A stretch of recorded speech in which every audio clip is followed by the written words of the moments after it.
Hello, everybody, and welcome to this edition of the Digital Empathy Lounge, brought to you by Antralytics. The Digital Empathy Lounge is a podcast exploring the best and next practices in experience management, and especially what great experiences should look and feel like. Today, I'm in conversation with Sandra Thompson, who is a director at EI Evolution. Hello, Sandra. Hi, how are you? Doing very well, thank you very much. So Sandra, before we begin, can you tell us a little bit about yourself and your role and about EI Evolution? Yeah, of course. Thank you. Well, I actually started out as a marketeer, but I found that I was becoming quite disgruntled with the fact that I was coming out with some of these great communication messages, but the actual experience that people were having didn't match what I promised them. So I thought, there's got to be more to this. So I then went to customer experience and I started out with Macmillan Cancer Support, running their first patient experience program. Hugely exciting, very revolutionary at the time. Then started out on my own. And this was very much about customer experience and also employee experience. But more recently, because I've learned far more about the practice of emotional intelligence, I've brought that into the mix. So what you see with EI Evolution is that kind of heady mix of emotional intelligence, empathy, and emotion in customer experience, remote work experience, and employee experience. Great, thank you very much, Sandra. Now, you and I have known each other for about 3.5 years. I went back and looked at when was the first time we talked. And obviously, one of the things we have in common is a real interest in the role of emotions and empathy and the way that people look at the world and what we can understand from that. And during our conversations, I've heard you talk a lot about the power of curiosity at the individual and the organizational level, and also about the power of asking the right question, especially now when so much has changed and so much is still unknown. But what do you mean by this? This curiosity and the power of asking the right question. For me, it's very much about having an open mind. It's very much about not settling for what's been done before, and it enables you to cope with uncertainty. Isn't that a magical thing? The thing here is that curiosity means that you are sometimes gentle, sometimes challenging, maybe occasionally aggressive in how you ask, probe, inquire to get to perhaps a different answer. Now, what happens in the environments, in the organization where they have curiosity, they make better decisions. Leaders gain more respect. They actually design and innovate far more effectively. And there's the trump card, the thing that you've mentioned yourself, Peter. They can cope with uncertainty because they view it in a very different way. They're curious. They're not threatened. They don't see the fear. They want to understand. So it's quite a different perspective. And why I'm so interested in it and why I see massive growth in organizations that adopt this approach is because it comes from a place of self-awareness. Those people who have the self-awareness and the confidence to be questioned, to question, it's quite a remarkable thing. It is, isn't it? And I think one of the things that we both observed is that many organizations, if you think about cause and effect, focus on effect.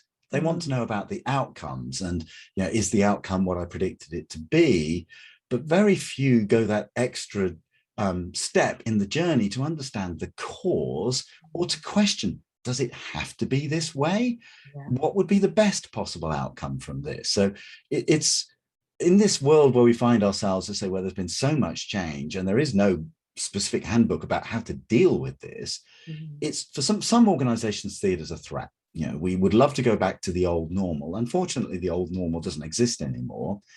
And a few are looking at the opportunities and they're seeing this as a challenge and a learning opportunity to really get into the hearts and minds of their customers, their employees, even their suppliers, as you said.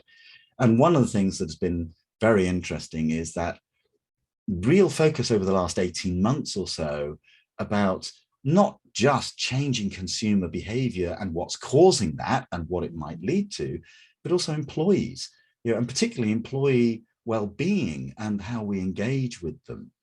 Now, Absolutely. you and I talk a lot about the underlying motivations, the role, I say, that emotion plays, and it's of course not the only thing. That no matter how much I love that Italian supercar, I may not ever be able to afford one, so the economics are going to dominate that part of my behavior. But of course, it is more complicated than that. It isn't simply, well, if I adjust the price, I can influence behavior. So let me ask you this then. Is psychology the answer? And could it be the rocket fuel that we need in customer experience? And if it is, what's it going to take to make that happen and make it effective? The short answer is yes. The longer answer is I find it quite ironic. I do find it quite ironic that professionals like you and I, who work with human beings, who work with customers, who work with employees, don't invest our time in understanding how we tick. Now, I don't mean here's a segmentation and here's some ideas on how I might make a decision over here or how I make a decision over there.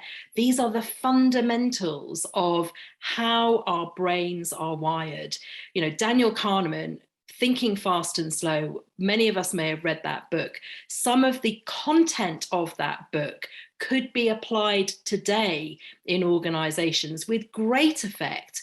The thing that I find fascinating is that we spend a lot of money on trying to engage, trying to build connections, when actually, if we even understood things like our biases, things like even the peak end rule, so knowing that in fact you can influence some less positive behavior, or you could definitely need to address a less positive action happening at the end of a journey, all that kind of great stuff. We just don't build those things into what we're doing. So I think that an understanding of psychology, the whole thing about how the brain functions, and maybe even a bit of neuroscience to understand exactly what the brain does, could be hugely valuable for us, because it means that we would make better decisions, because we would know, for example, that the brain doesn't want to work really hard. It does want a bit of an easy life. So when you create all of these hurdles and you make it tough for someone, you're going to lose them. But then if you make it far too easy, they're not invested enough. And these are really simple. I say simple, obviously there's really quite a lot of really hard graft and complicated formulas behind all of this stuff. But they are simple plug and play theories. Why don't we use them more often? And then on top of that, we can overlay some of the things we know and love. But this seems to be the missing bit of the jigsaw that I cannot understand why we don't all learn it, understand it, and build on it, adapt it, adopt it, make it happen. Yeah, Sandra. And so let me see if I can play back a couple of things that we've spoken about. And then I'd like to explore with you a little bit more about the emotional intelligence side of what you do. So, it's interesting. Many businesses, I think of themselves as rational, logical. We've got all these processes in place to smooth out all of the human interventions, so to make sure that we build out the human element, often forgetting actually that most businesses are made up of people who are every bit as human as your customers or your suppliers. So that was the first thing. I think for many businesses, it's this idea that emotion is somehow separate from and not available for use in the same way that we could look at how I influence behavior through pricing or discounting or availability. And then when you were talking about curiosity, I think that that's curious organizations are the ones that innovate, because they do ask that question. Not just could I make an incremental improvement by speeding up a process or making it more accessible, but thinking about, well, what is the purpose of this process? What role does it play? And could it be better? Or if it is problematic, why is it problematic? And you and I both know that you can put a great product in front of somebody with a great price, and on paper it looks like it's a no-brainer, and then they still go off and do something unexpected. And part of that, I think, is because of the way that all of us have come to think about what is it that we value. And as we go through meeting all the rational needs, like affordability, it's the quality of the experience that we value. And I think, what defines an experience, as you have said, is an understanding about how people think, and how they think influences what they do. And this is that part about sometimes we look at what they do, the effect, without really understanding the cause. And that some of those causes are very behavioral and predictable, that we can look at saying, well, we know that we think we're clever, but most of the time, because we're lazy in our thinking, we take shortcuts, heuristics that don't actually always work. So I also think that there is a little bit of danger here that people go off and buy a book on behavioral economics, thumb through it, they look at nudges and, as you say, the pink end rule, and think, okay, well, if I can just solve that one problem in this one instance, everything will be magical. And of course, there are limitations to that, because a lot of behavioral economics is founded on the basis of all things being equal. And of course, they're rarely equal. But I did want to talk with you about one thing I know that you do a great deal of work with other organizations, is really getting to grips with this emotional intelligence. And this is why I'm so interested in it. I look at how to help computers and systems and machines deal with this kind of human behavior problem. And it's nowhere near as good as a well-trained employee who really does take the time to have the cognitive empathy to understand, why is this person feeling what they feeling? And they also have the emotional empathy to recognize in themselves that, this is causing me to feel something. And then the compassionate empathy, which is to act and do about that. So if I was to ask you this, Sandra, what would you think typifies those kinds of organizations that are beginning to get it right versus those that perhaps have still got a way to go on their journey? Because at the moment, with so many businesses going digital, in an effort to reduce the customer effort, the friction, I sometimes suspect they've lost the traction. And of course, we need to rebuild that, not by causing more friction, but by making the best of the opportunities that we have when we are in a conversation with somebody as a customer or a supplier. It happens at so many different levels. I think the key, I'm going to answer this question in a number of ways. So first of all, from the board and the leadership, when you see individuals role model emotional intelligence as a skill, then it does have a ripple effect. And what do I mean by that? I mean someone who is present, who actively listens, who is interesting and interested, someone who is able to read the room well, and has, as you just described, they have an awareness of their own emotion, and they can pick up on the emotions of others. So that's the first thing. That's having leadership that can firstly have the self-awareness and also the capability to manage their emotions. And managing your emotions isn't controlling. It's not at all about bottling everything up. It's about being able to articulate how you feel. It's being able to process information and decide to respond rather than react. And when you start to see those behaviors in your leadership, you start to see how people have this power skill, not a soft skill, they have this power skill to be present and effective and to build brilliant relationships with their staff, and also to show how you can be the best version of yourself. So that's one thing. The second thing is when an organization invests in its people and its processes. And what I mean by that is giving individuals the opportunity to be human.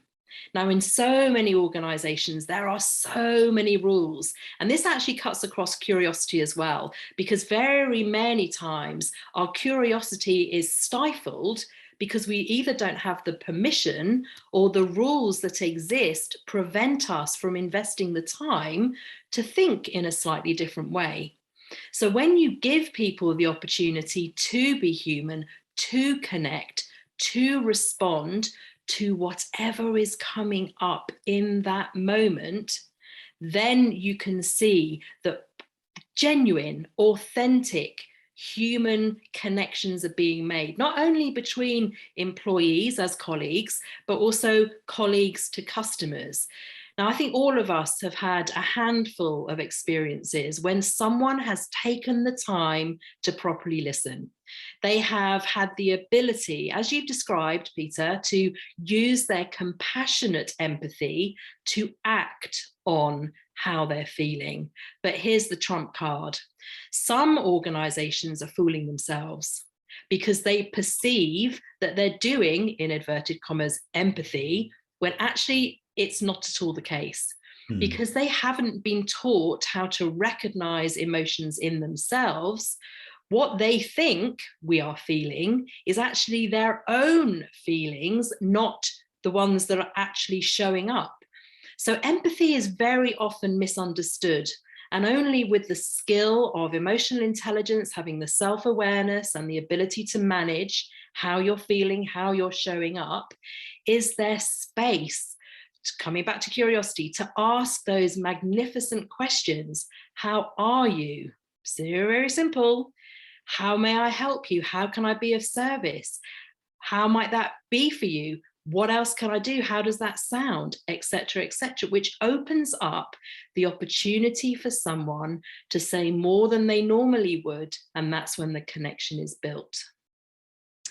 Thank you, Sandra. That's really powerful insight in this. And I think you're right. I think I've heard a number of times people who say, well, can I buy this empathy stuff off the shelf? No, you have to be able to develop it. I think as human beings, we're all, well, let's say the vast majority of us are born empathic, but it is like a muscle. I think you have to exercise it to develop it, and it will atrophy if you don't use it. And I think some organizations, as you say, fool themselves. And I think perhaps there's two ways they do that. The first of which is they apply the standard version of the golden rule. Treat customers the way that you would want to be treated. But of course, that reinforces that filter about, well, what do I want, rather than what the customer wants. So the other version of that, of course, is treat customers in the way that they want to be treated. And you can't know that if you don't ask the questions about what it is that they value, what it is that they're looking for in a relationship. And relationships develop. But the second big problem I see is that still very many organizations say we want to be empathic, we want to be caring, we want to be very customer centric, and then they put productivity measures in place which actually make it very difficult for their employees to do that. Now we're getting there, and I am absolutely convinced that more and more organizations are going to develop the empathetic modeling and muscling that they need in order to do this, but we've got a journey. So I think you and I have got still plenty of things to do, a lot of organizations we can help.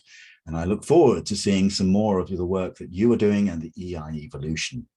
But with that, I think that brings us to the end of this episode of the Digital Empathy Lounge. So I hope you've enjoyed it. And please join us for other podcasts and other episodes. Or if you would like to take part and be a speaker or share some of your insights, check out the comments. There's a link to how to do that. But all that really remains for me to do at this point is to say, Sandra, thank you so much. That's been a really enjoyable insights. I know you and I are going to continue to talk for a long time, but thank you and goodbye. Thank you, Peter. Thanks. Bye-bye, everybody.